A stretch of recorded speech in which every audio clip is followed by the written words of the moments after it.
have a serious plumbing question to ask you. Well, I'm a serious plumbing expert. What you got? Because I have this sink in my bathroom.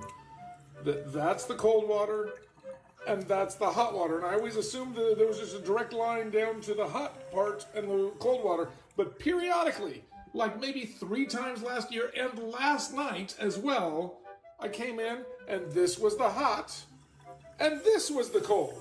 They had switched. They had actually switched places. That doesn't even make any sense to me. I thought I knew how plumbing worked.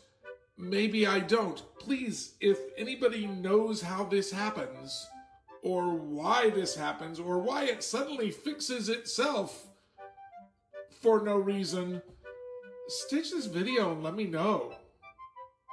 It's just, this is the kind of stuff that keeps me up at night. Well, my first question would be, do you have a recirculating pump?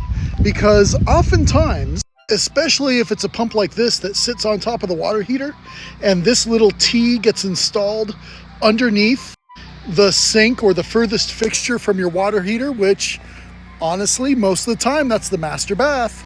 Then what can happen is if this pump's been running, then there will be a crossover between the hot and cold line. You'll pull a Ghostbusters and you're gonna cross the streams.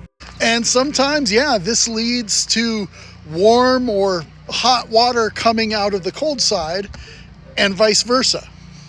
Another option could be the water in your house the pressure is too high. So you want to go and get that pressure tested. Remember, your plumbing is a closed system. So if water pushes back towards the water heater, it's gonna push back into the cold water supply and vice versa.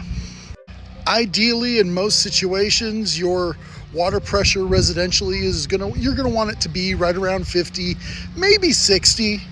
But you grab one of these and you screw that onto your hose bib and you just leave your hose bib turned on all night. You come out in the morning and you see how high that pressure got overnight, because that's gonna be your highest pressure.